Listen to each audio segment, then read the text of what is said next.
Sorry. Sorry.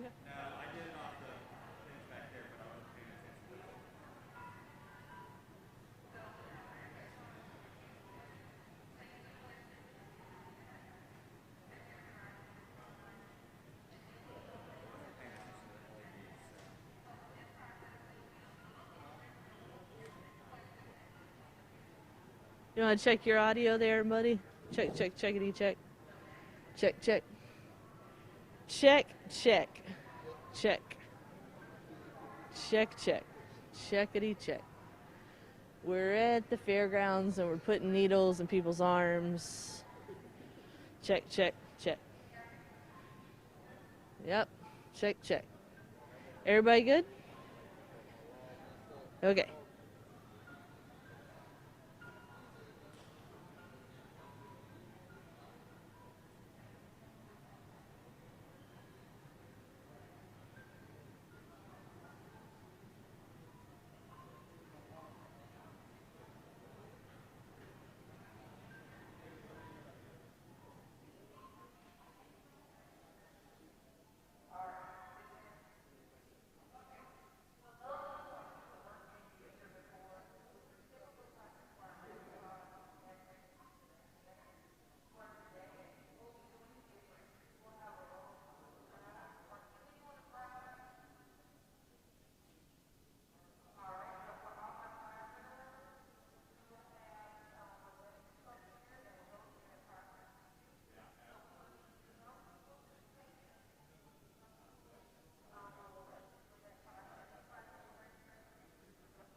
feel like I know half these guys.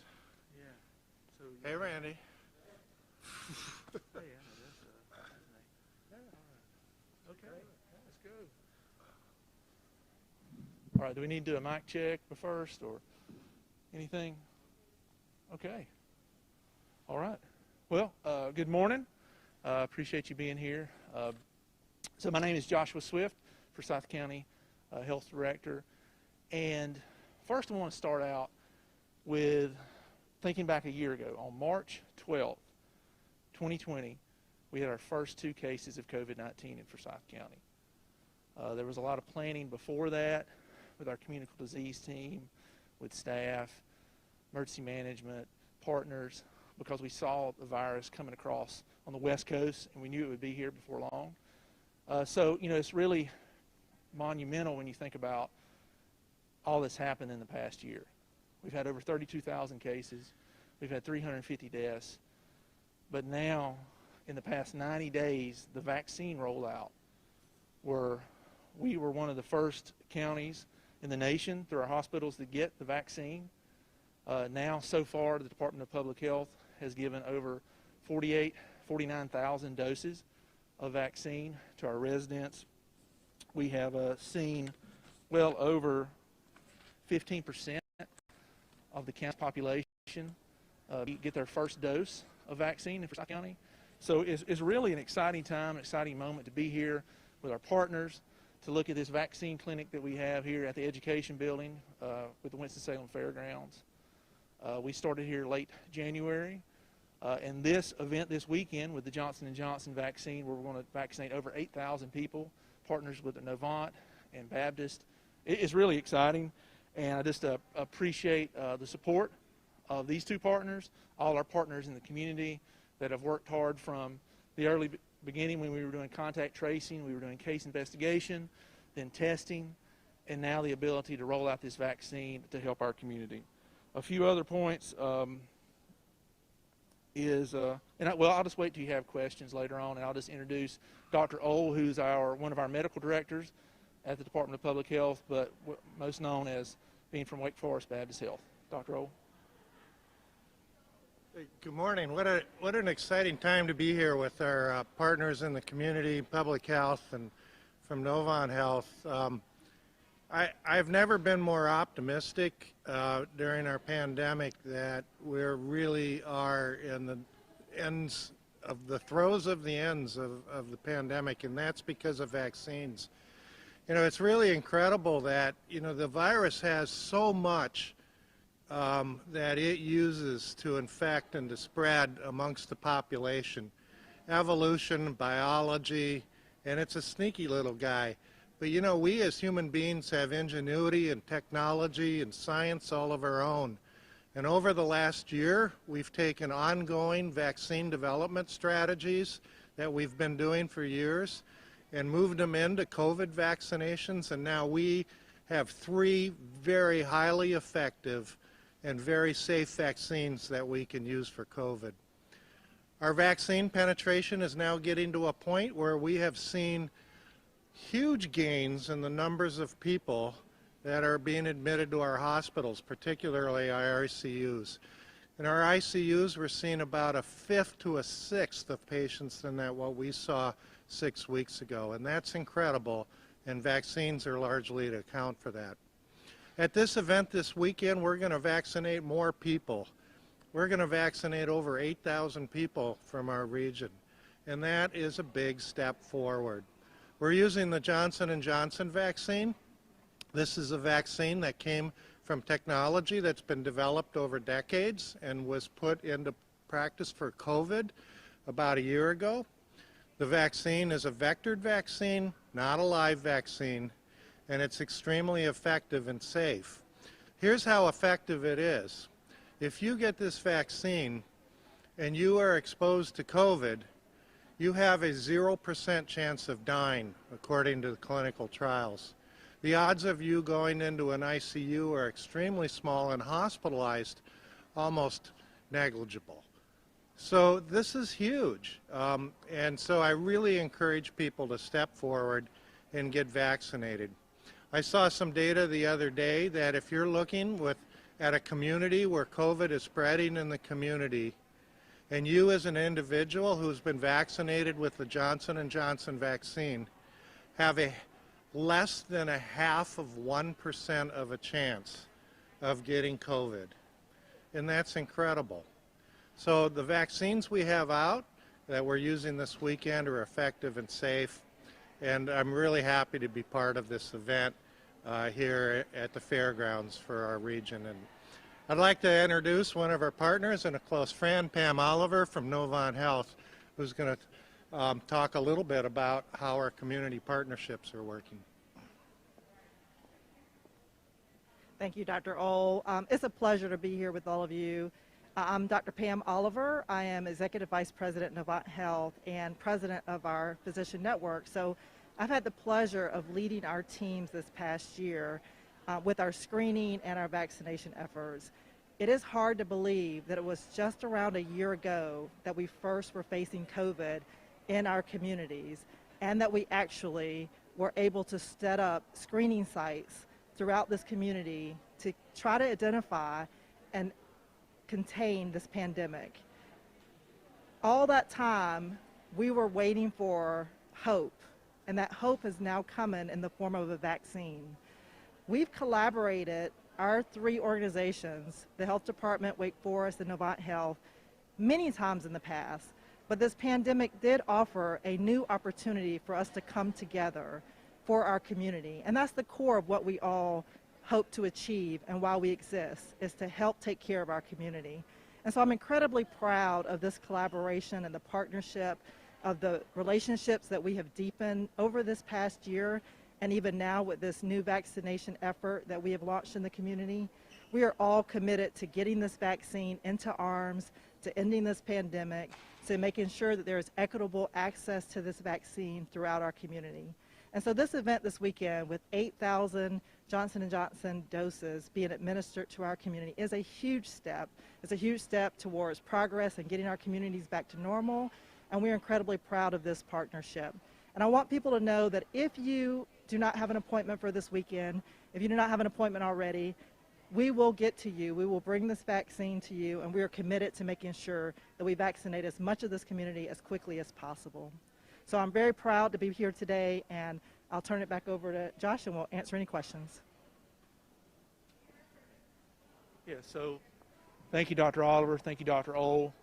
Again, we appreciate this partnership. We appreciate this opportunity to help protect more citizens in Forsyth County and the surrounding area over this weekend event. And as Dr. Oliver said, we've been partnering with all three of us for decades, but this pandemic, I think, has brought not only the three of us together, more closely aligned, also our whole community. We couldn't do it without our community partners.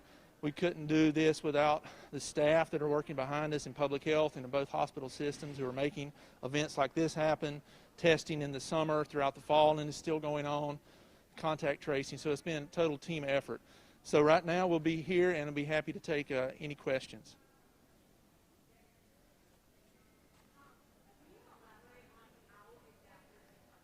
Between these three organizations helps get more shots in arms?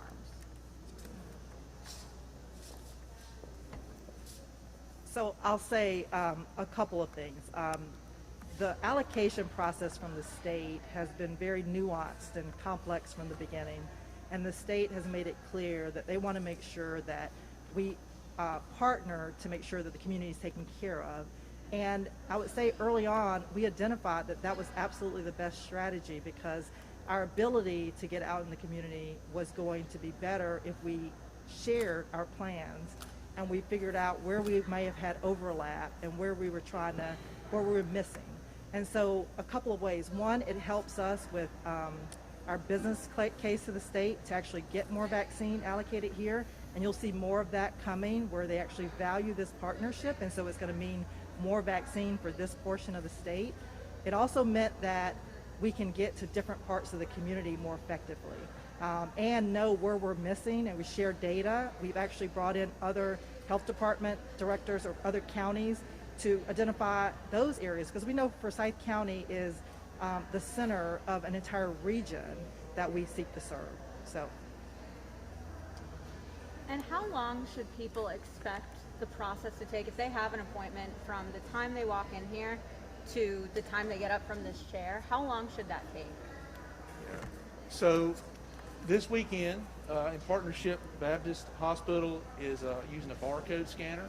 Every individual that comes here to get their vaccine that has an appointment will receive an email 24 hours before their appointment with a barcode. So we're implementing that new system. But normally, in a normal day, through the health department, the process we have here, from the front door to you get your vaccine, you wait 15 minutes. In total, it's 30 to 45 minutes. Now that's a normal day here is 1,500 individuals. Saturday and Sunday will be 3,500. But we have that new barcode system. We also have staff from both hospitals here.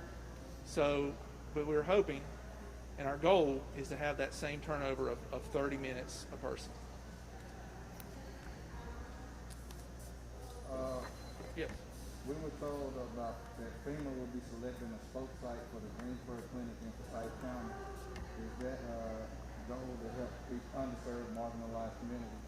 Yes, that is true.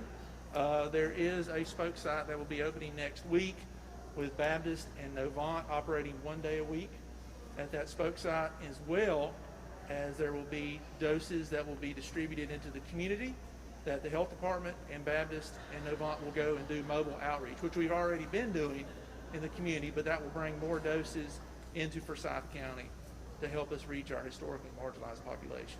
And while we're there, this weekend's event, which is 8,400 doses, appointments, we will serve approximately 30% will be from historically marginalized populations.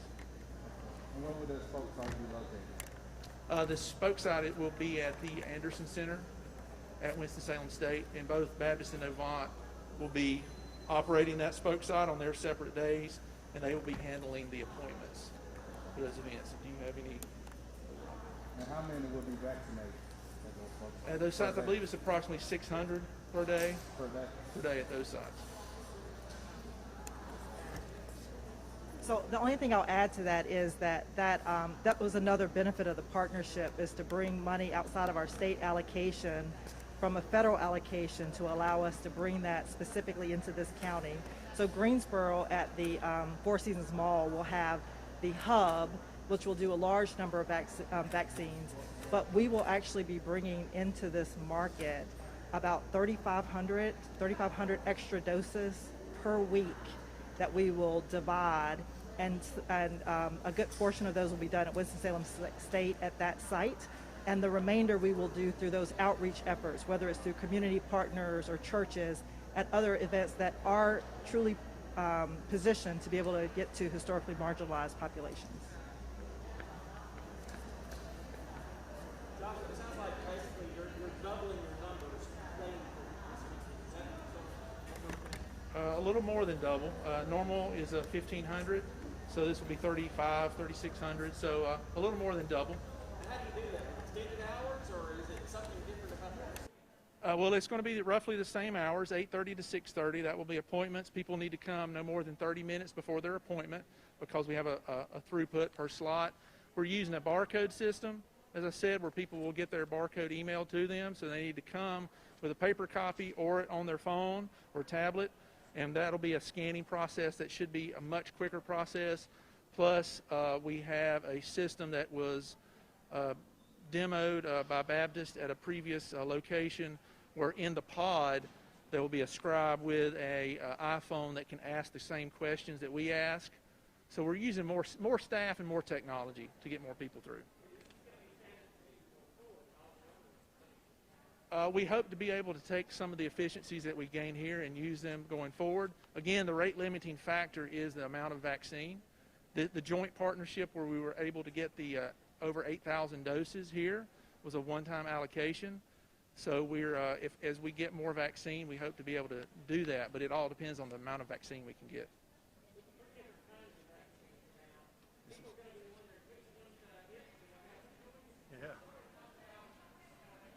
Yeah, so the 3 vaccines that we have right now are all highly effective and safe, and personally I would get any one of them, and I really wouldn't spend a lot of time picking or choosing.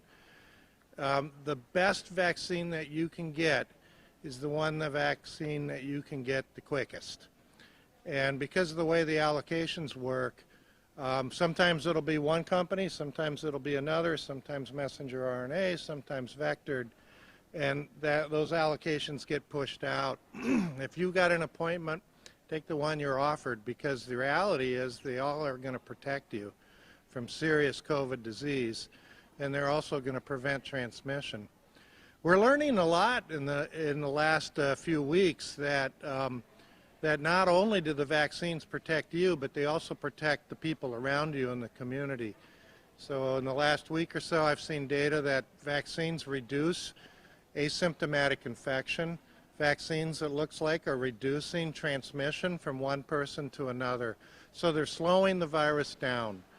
So it's not all about just protecting you, but getting vaccinated helps your whole community get protected as well. So get the vaccine you can get when you can get it the earliest.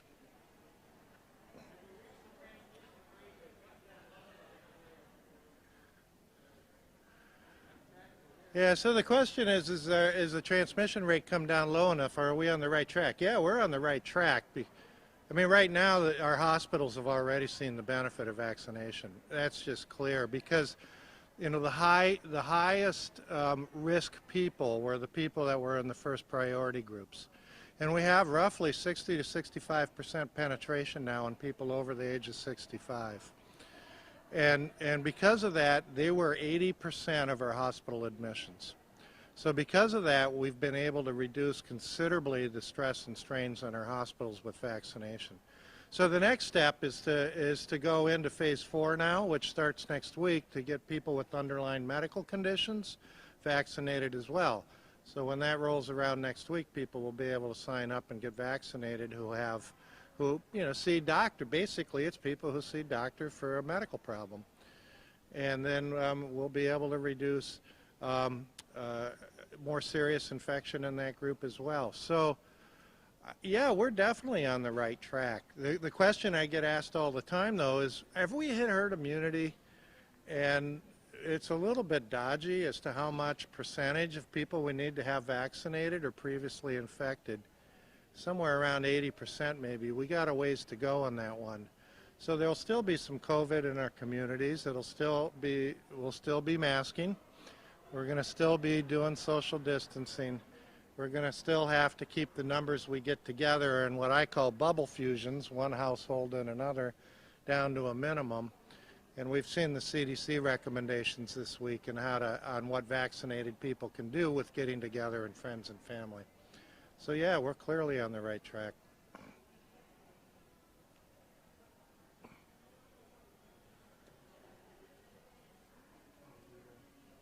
Have any other questions?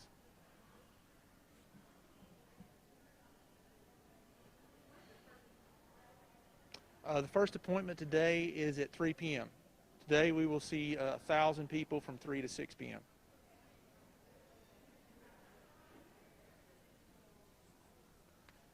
Any other questions?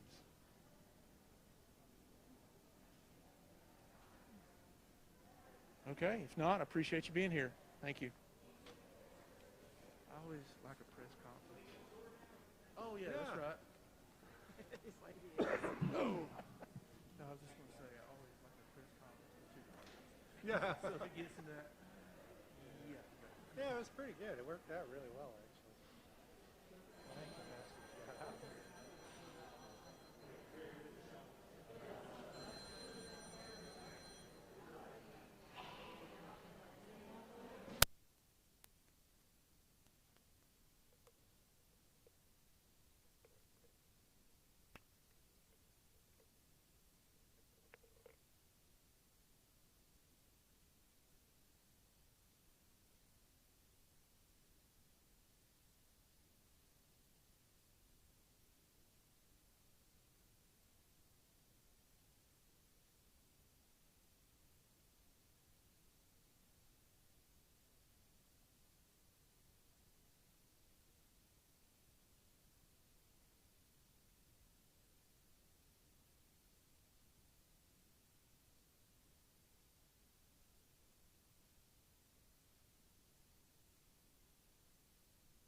pause. That's, Relax. it is. Are we live on digital? I'm curious if they take us down. I'm gonna let Megan know to take us down.